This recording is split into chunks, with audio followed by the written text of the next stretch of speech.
Hello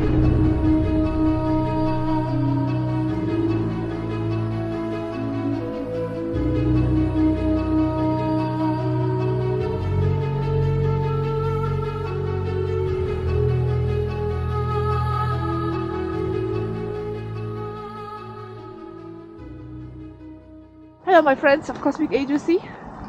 This is, I could say, a two-part video. This is part one video about the influence of other beings. As you know, we are always surrounded and immersed in the etheric field where we experience the influence of other beings, all kinds of beings, of course including the physical people also influencing us, but also ethereal beings. And here in this video we'll talk about the elementals, some of the elementals influencing us, and also higher etheric beings. How is it that they do that exactly? So I'm gonna see you at the end of the video for a short commentary, and then don't forget to tune into the next part, the next video, because I think it's gonna be interesting as well. Thank you very much and see you at the end. Enjoy!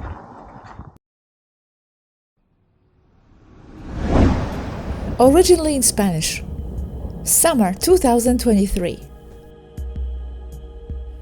Yasky says that as evil advances, so does good in equal strength or more. That from other higher densities, and therefore more positive ones in terms of their connection to Source, they are always influencing people of all kinds in lower densities to move things in their favor. And those more advanced souls who move people and who are influencing them are generally from outside of Earth. It's not so easy to just come in and plant evil all over the place without provoking a strong response from the other side, the good side, because it creates an imbalance in the etheric field that tries to equilibrate like water trying to cover a hole made in itself. This is all Yasky.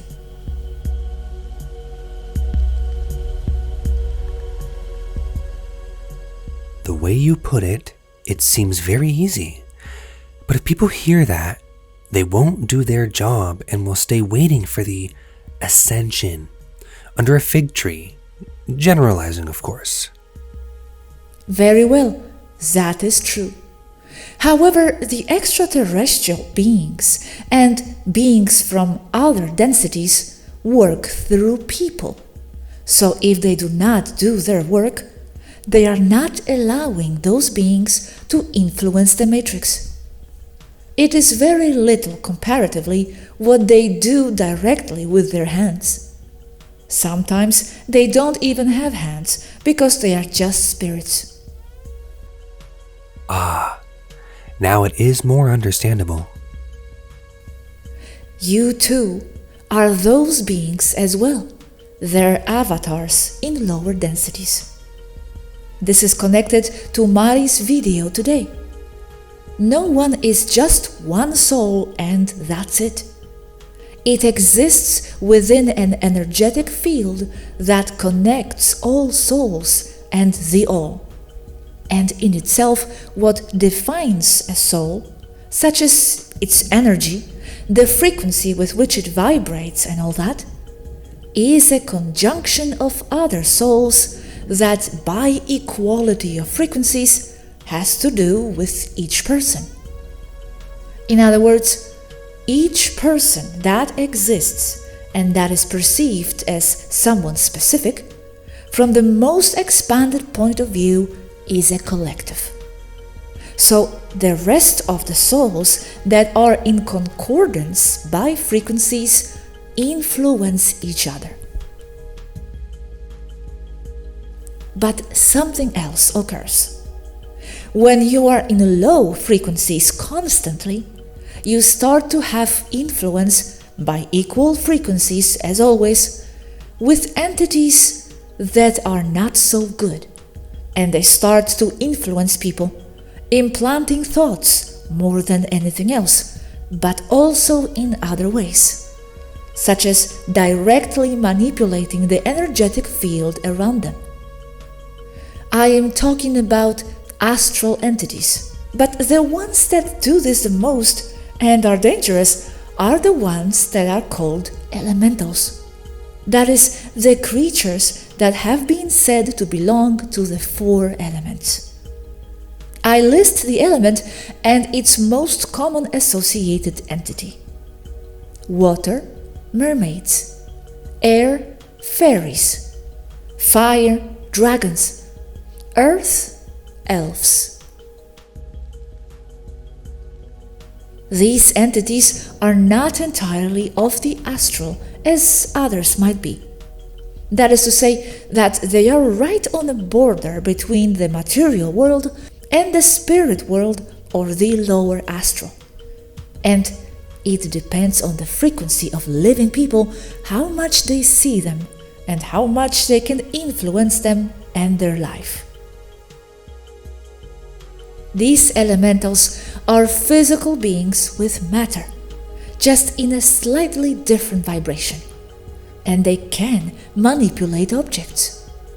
Goblins, for example, can enter houses and steal jewelry or attack their owners. The alarming thing is that these kinds of entities will often cause physical effects or attacks on people that include heavy blows or bites. However, the person being attacked will not necessarily see them. Nevertheless, they will suffer from their attacks. But apart from this, all these entities tend to whisper ideas repeatedly in people's ears, physically, not necessarily telepathically. Can they pass through walls? 2 knives have already disappeared here. Yes, it is usual for them to go through walls. They know how. They manage their density. The most common are the goblins, but there are many kinds of goblins, as there are of all the elementals. And in the end, they are just people. So there will be friendly and there will be dangerous ones.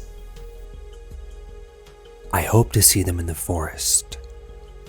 Before you see them, you feel their presence. And because they let you see the effects of their presence, like throwing stones or letting you hear their footsteps. The problem with these elementals is that people have already labeled them as fiction and folklore. And that is dangerous, because it doesn't stop them from being there and doing misdeeds. If you say that they can whisper ideas, then it can also be the reason for schizophrenia. Of a kind, yes. When they talk to them and people hear voices, yes. However, we associate schizophrenia rather with more souls being attached to the individual by matching in frequency, the lower ones. But this happens in all frequencies. Just that in the low frequencies it is more noticeable, because those entities or souls are not very positive, while being in high frequency, you have contact with more positive beings and souls, and it is a very nourishing interaction that supports everyone. Everyone benefits because they are good. So it will depend on your frequency as to what you wish to connect with. But it is almost impossible not to connect with something, whether it is good or bad, or everything in between. Can you also attract elementals by playing the bowl or any instrument in the forest or doing meditation? Yes, in fact, that attracts them if they like it. But it can also annoy them. Another thing is that all these elementals can get angry if they are disturbed in their environment. For example, it is very common for them to attack loggers, people who cut trees. They have a locality, like living people do, being that the only difference is that they are not usually seen, but that does not take away from the fact that they are there. For example, something irritating for me is that I can't see them, but Yaski can, and so can Mari. Do they rest at night? They can operate at any time, day or night, sunny or not. However, inclement weather does affect elemental beings. So a goblin, for example, will seek shelter from rain or cold. And this is one of the reasons why they can invade houses, thereby causing discomfort for their owners, who in themselves will even think that their house is haunted or has spirits. And no, they are just goblins. Okay, and speaking of the more superior beings, I would like to understand more how they do it, influence. They are energetic beings, our higher selves, yes? In what way do they technically exert their mental influence? I already know more or less the answer because of how Yaski does it with me, but Yaski is still a physical person. These beings no longer have any form. How do they do it? Does their way of doing it differ at all from how Yaski does it? How do they merge with us? The point is that they do have a physical form. It's just out of most people's field of vision. They are physical. Their bodies have cells. In itself, they have cells depending on what ideas the beings that use bodies have. Because from the most expanded point of view, it is just energy, and it is always energy, with or without cells. Because in the end, they are just ideas too, ideas in that great mind. They have cells when they wish, or how was that? It is up to them. And if they want them, they manifest as a being of high densities that can walk among the low densities and be seen, while still being a full being of light. As far as influencing, goblins are usually simple and straightforward. But I'm talking about higher beings, goblins aside and in another basket. It is the same dynamic. It depends on the frequency of the individual with which you connect. As for the higher, etheric beings, we are all immersed in an etheric field, others call it quantum field, so those higher beings can choose to connect or not to connect with someone in order to influence their decisions and actions, to guide things to a convenient outcome. But the reason why higher beings, or anyone else, can do that is because they are of the similar frequencies, and the ones they are most similar to are their soul family, where actually all the souls in the group, or souls as something that has an ego-I concept, are actually part of or form the most expanded group. They can overload a mind that has less control over itself and implant concepts directly in a telepathic way, which in themselves guide or can cause those people to be their puppets. Not only the good guys, but the bad guys do it as well. An example of this is MK Ultra, where the person is removed from the body through traumatic techniques and then replaced with basic reactive instructions to achieve a desired behavior for those who control them. However, this can also be seen from another perspective, and that is that when the soul is removed with trauma, the body is left empty, and entities from the lower astral can enter it, and it is in their interest that the person suffers because that is their food. That's why later on, the murderers of this kind don't even remember what they did. Okay, and do these higher beings only choose their own avatars, or do they also influence any person below who does not have much to do with them? They can influence anyone. They choose more those who are more prone or have characteristics or position in life that helps them accomplish their purposes more efficiently. This goes for both the good and the bad. In itself, a person is always being influenced by the ideas and thoughts of those around him in the field. It is well known that many starseeds are so sensitive that they even suffer depressions and unexplained emotional lows. But not because of them, but because their neighbors or their neighbor with whom they share a wall, even if they never see each other, is passing on their mood to them. Although the sadness or something unexplainable like that can also come from your parallel selves, which also have an influence. So how to differentiate?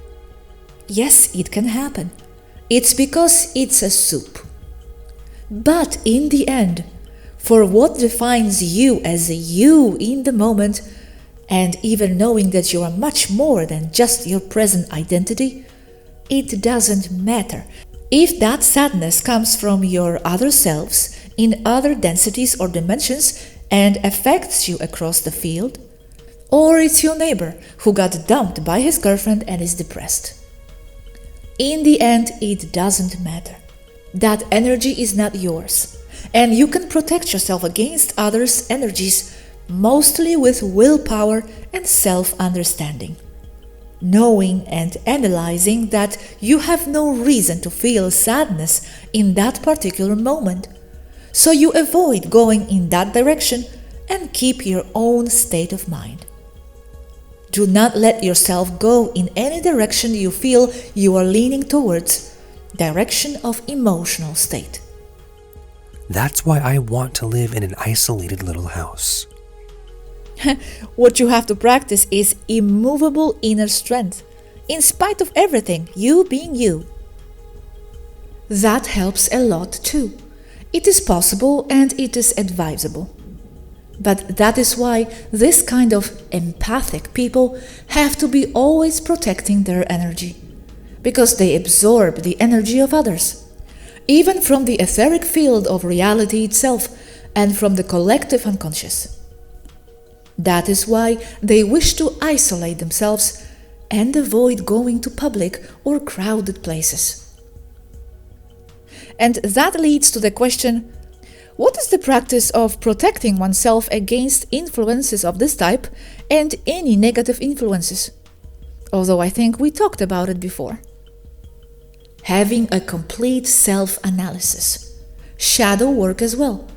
I mean, to know oneself well and be aware of this fact, that all the time other people influence our state of mind, physical living people and ethereal, non-physical people.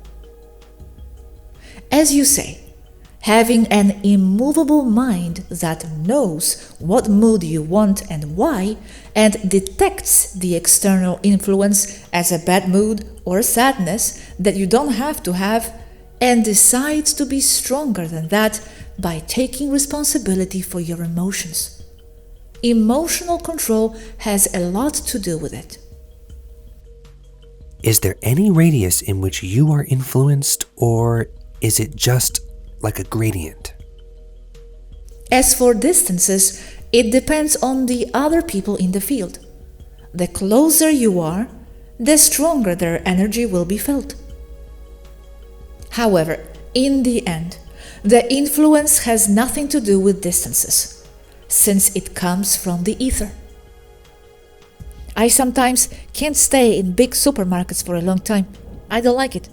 I buy my food online very often. Analyze why you don't like it. You will see that it is a matter of energy. If you feel that people bother you, how they treat you, how you see them treating each other, That is energy.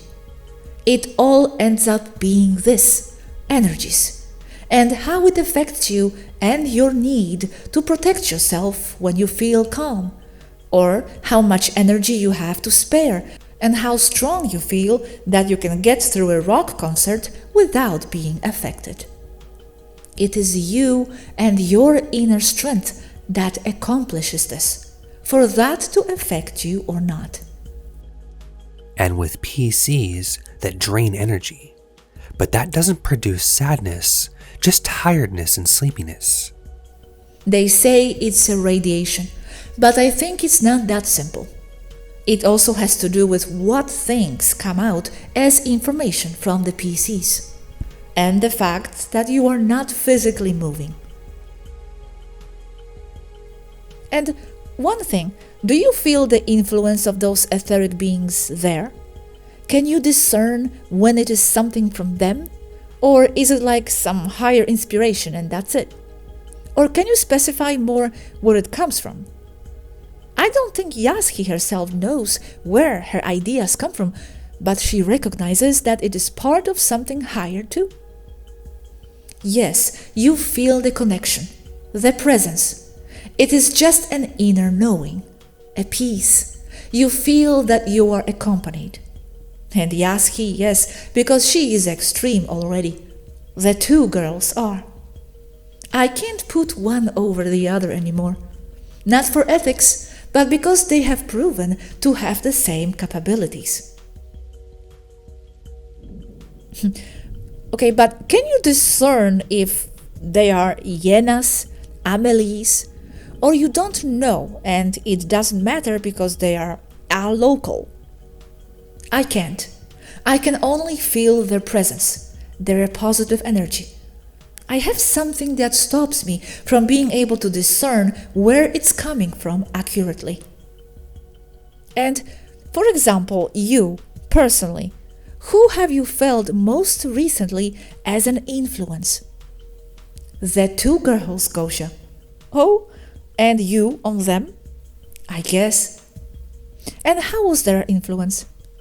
They guide my interests, how I feel, what I should do, with what ethics. And how do you feel about it? I have accepted it now, but at the beginning it bothered me a lot. When they are opposed to each other, they neutralize each other and that makes them angry.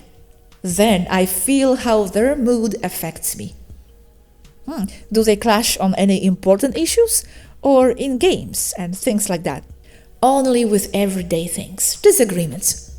For example, Mari is super polite and proper, and Yasky can be uninhibited. Mari will ask for something, but Yasky takes it first and sucks it to be hers, and then Mari doesn't like it and protests. Another example is that Mari won't say any rude things to you. Yasky will say it for Mari just to make her angry, or others.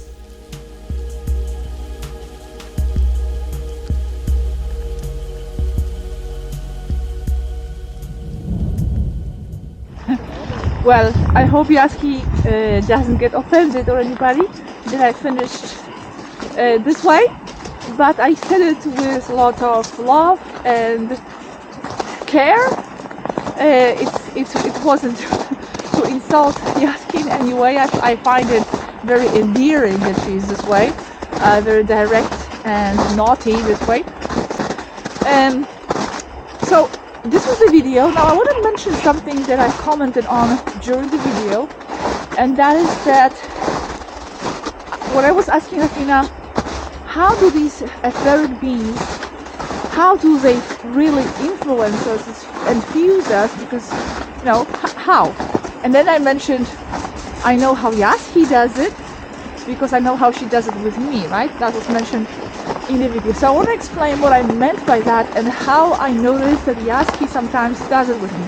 Now, to be clear, I don't have any strong, conscious, telepathic connection with them, not on like a real conscious level, but twice I did feel Yasky fusing herself and her understanding on a certain topic with my mind, with my perception. And it was about a year ago or so. And she explained how she did that. I had a doubt about something, about a certain situation. I didn't know what to do. And this reminds me of what Athena said, how Yaski and Mari guide her sometimes, guide her decisions, guide her, her decisions. So this is exactly how it was. I had a doubt about a certain situation and didn't know how to proceed. I asked her for her opinion. She said it, but then I was still not sure. I was very confused. And then in the morning, suddenly I woke up with this super clear clarity of how I should go on in this situation. I just knew, it was so obvious to me and clear, and I felt a lot of peace. The confusion was gone. But the strange thing about it was that I felt it wasn't totally coming from me. It was as if a layer of another being, in this case Yaski, and their understanding and their guidance overlaid with mine, and I fused with her understanding of the situation. And then I asked her, Yaski, did you do this? Because I could swear this is yours. And she said yes. And then I asked, how did you do it exactly? What's the process? So she explained that what she does is that she focuses on the person, and she not just focuses on the person, but she kind of like fuses her consciousness on that person, with that person, and then focuses on that person having an understanding with which she wants to infuse that person that she wants to guide. So that's what she's doing. Focus on the person and focus on that person understanding whatever it is that she wants me to understand in this case. So that's exactly how it felt. It was amazing. And we're always surrounded by influences of other people and other intelligences, because someone might ask, is this invasive? Well, it depends on the perspective. Some people might feel it is, but I feel it is not, because we are not separate beings. We are never separate beings. We are always surrounded by the influence of other intelligences, our own higher self, who guides us and gives us inspiration, other beings, and also even people. Like when you talk to people, when you talk to your friend, and that person tells you, don't go to France, go to Spain, because this and that, and you change your mind. Well, you were influenced in that moment. So it happens all the time. We are not alone, and we are not individual people. So as long as it's something positive and for the benefit of mine and of the situation, and this was for the benefit, then I do not find it invasive. Invasive, it would be something, in the benefit of that being solely, and something more destructive and negative. So that's my comment on that subject. And now you have to watch the second video that is coming up, because it came from the question that I had, that I posed to Athena. And the question was, okay, it's established that these etheric beings guide us and influence us. Okay. But obviously the interests of the avatars here and the interests of those etheric beings up there is a bit different. And Mari talks about this as well, that it almost seems like they are two different people because their interests are different. So my question was, from what level of interest do those beings guide us? What they want for themselves, because the interest there is different, or what they want for us, the avatar here? It's a very important question, I think, and you're gonna have the conversation with Athena on this topic in the second video. Thank you very much for watching. I'm going home. I am a bit cold. I have a bit of a cold, and I am a bit cold too. Robert is running with Bongo. Thank you very much for watching, and I'll see you in the next video. Bye bye.